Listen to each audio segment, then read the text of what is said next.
बड़ी खबर आपको बता दें, सीज फायर के बाद आज सुबह सीमावर्ती इलाकों में हालात सामान्य नजर आ रहे हैं। बता दें कि कल देर शाम पाकिस्तान की तरफ से सीज फायर तोड़ा गया था, लेकिन आज जम्मू कश्मीर, पंजाब, राजस्थान के अलग अलग शहरों में हालात सामान्य नजर आ रहे हैं। हालांकि ये तस्वीरें आप देख रहे हैं जो 6 अलग अलग इलाकों की तस्वीरें हैं। पिछले 2 दिनों की अगर हम बात करें तो ये वही इलाके हैं, सीमावर्ती इलाके, जहां पर ड्रोन देखे गए थे, रॉकेट्स देखे गए थे, अलग अलग जगहों पर फायरिंग की आवाजें आ रही थी और इन तमाम हमलों की कोशिशों को नाकाम भारतीय सेना ने और S-400 एयर डिफेंस सिस्टम ने किया। लेकिन कल रात 10 बजे के बाद से अभी सुबह तक हालात सामान्य हैं। कई जगहों पर धीरे धीरे अब दुकानें भी खुल रही हैं।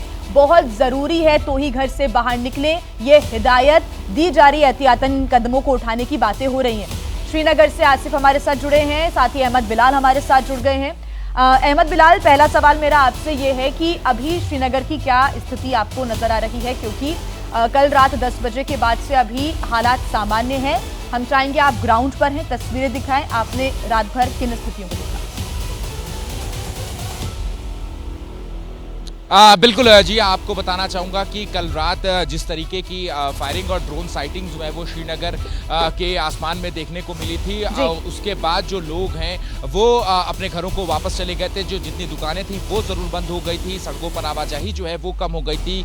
लेकिन अभी की स्थिति अगर मैं बताऊँ तो अभी की स्थिति थोड़ी सामान्य जो है वो ज़रूर दिखाई दे रही है। मैं आपको तस्वीरों के माध्यम से दिखाना चाहूँगा कि इस वक्त तो मैं डल झील पर मौजूद हूँ। हालांकि जो सैलानी हैं वो श्रीनगर में नहीं है, बेहद कम है। इस वजह से जो डल झील जो सैलानियों से अक्सर गुलजार रहता था वो अभी सुनसान जो है वो सैलानियों से जरूर दिखाई दे रहा है। लेकिन इसके बावजूद अगर मैं श्रीनगर की सड़कों की बात करूं तो गाड़ियां जो हैं वो जरूर यहां पर साफ तौर पर देखी जा सकती है। जो लोग जो अपने बेसिक जो नेसेसिटीज की जरूरत है, जो रोजमर्रा की जो जरूरतों की चीजें हैं उसको लेने के लिए अपने घरों से बाहर जरूर निकल रहे हैं। तो चहल पहल जो है वो जरूर दिख रही है। और लेकिन अगर मैं कल रात की स्थिति, शाम की स्थिति की बताऊं तो जैसे ही सीज फायर का ऐलान हुआ था तो लोगों ने अपनी दुकानें जो है वो खोलना शुरू कर दिया था। लाल चौक के मार्केट की अगर मैं बात करूं तो वो पूरा गुलजार नजर आ रहा था। दुकानों में जो रौनकें हैं वो वापस लौट गई थी। लेकिन जब फायरिंग और ड्रोन साइटिंग्स हुई तो फिर उसके बाद लोगों ने अपनी दुकानें जो है वो जरूर बंद कर दी थी। लेकिन ऐसी उम्मीद की जा रही है कि एक बार फिर से जैसे जैसे दोपहर का वक्त आएगा लोग अपनी दुकानें जो है वो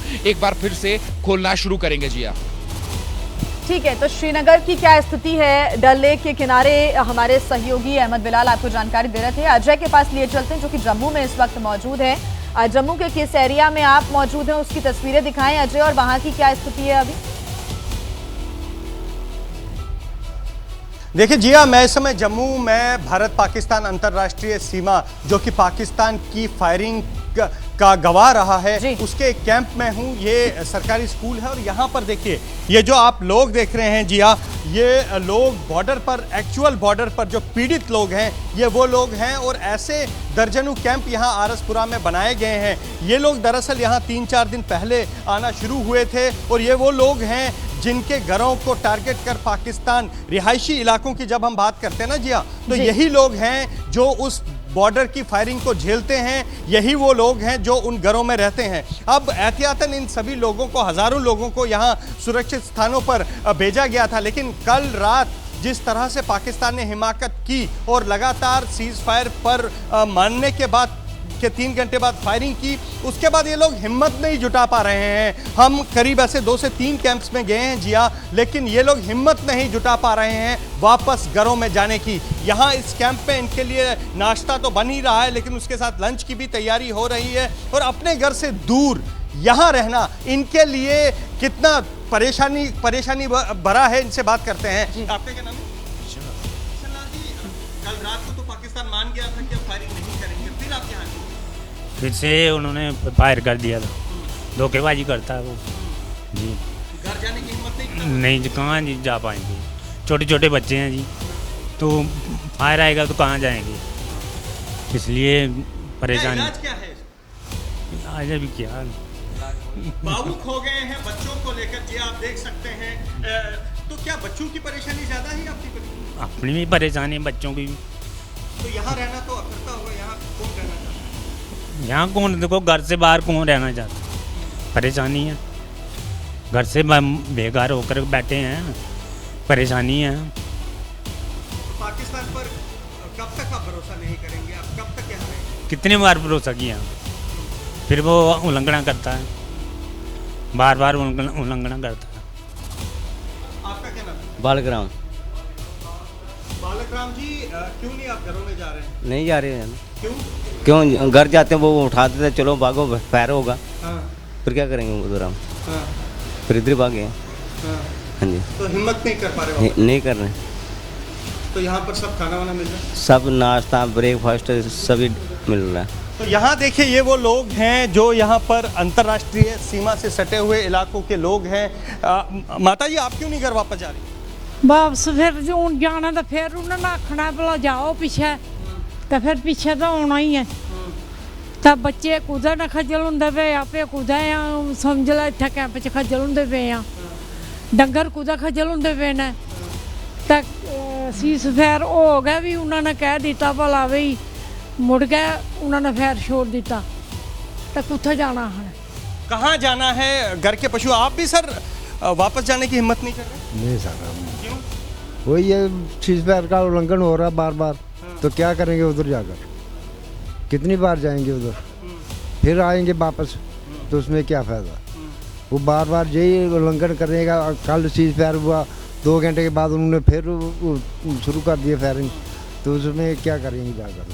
नहीं जा रहे। नहीं जाकर। तो देखें जिया, यहाँ ये जो लोग हैं ये सारे छोटे बच्चे भी हैं, क्योंकि लगातार ये वो लोग हैं जिया जो इस फायरिंग से प्रभावित रहे हैं, इस फायरिंग को जिन्होंने झेला है। और कल भी हम आरएसपुरा सेक्टर में थे जिया, वहाँ किस तरह से सिविलियन पॉपुलेशन को, रिहायशी इलाकों को टारगेट करके शेलिंग की गई, और जो जिन घरों पर शेलिंग हुई है ये वहाँ रहने वाले लोग हैं। तो अभी भी पाकिस्तान की नीयत पर भरोसा करने की हिम्मत नहीं जुटा पा रहे हैं। कह रहे हैं कि पाकिस्तान पर कितनी बार भरोसा करना है, कल 3 घंटे बाद ही उसने सीज फायर तोड़ा था। हालांकि रात भर जिया ये बता दूं कि शांति रही है बॉर्डर पर, लेकिन उसके बाद भी अभी यहाँ ये जो कैंप में लोग रह रहे हैं, यहाँ से बच्चों से लेकर बुजुर्ग तक, बुजुर्गों से लेकर महिलाएं तक हैं, कोई फिलहाल यहाँ से वापस अपने घर, जो कि लोग यहाँ पर रहने को मजबूर है, अपने घर जा नहीं सकते, क्योंकि ये भरोसा पाकिस्तान पर कैसे करें कि वो आगे सीज फायर का पालन करेगा, उल्लंघन नहीं करेगा। और यही डर इस वक्त वहां रहने वाले लोगों में साफ नजर आ रहा है।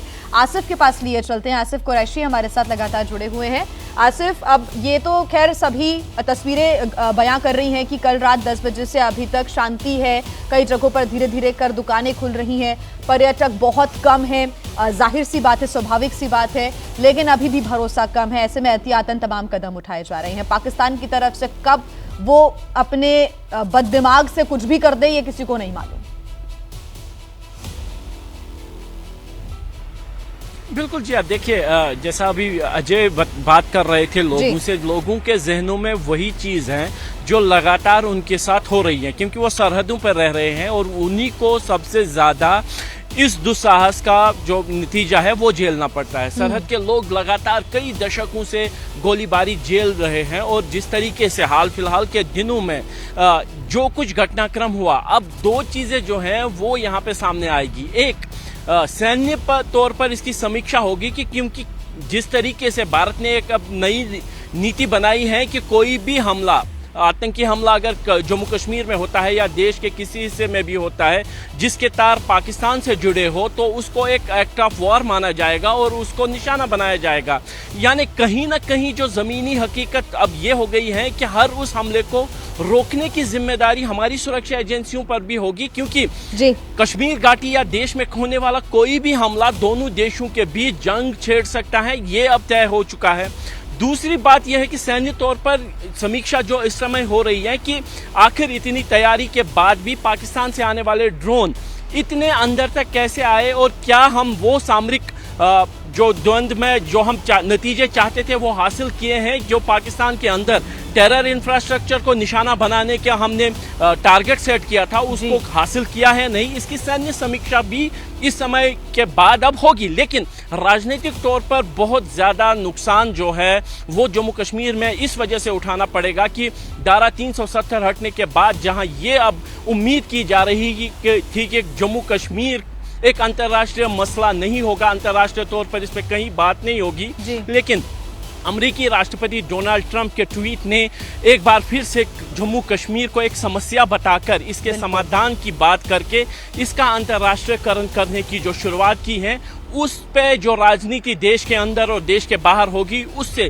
जम्मू कश्मीर के हालात पर भी असर पड़ेगा। इस बात की अब चिंताएं हैं।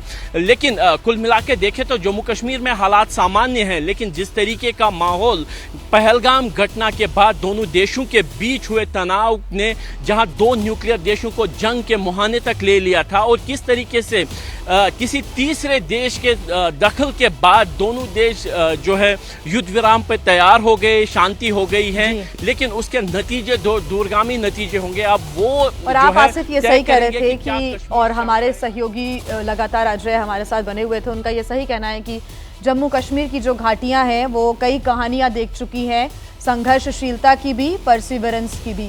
हालांकि आगे क्या कदम उठाए जाते हैं भारत सरकार की तरफ से, इस पर हमारी नजर रहेगी। समीक्षाएं क्योंकि लगातार चल रही हैं। आप सभी सहयोगों का बहुत शुक्रिया तमाम जानकारी के लिए।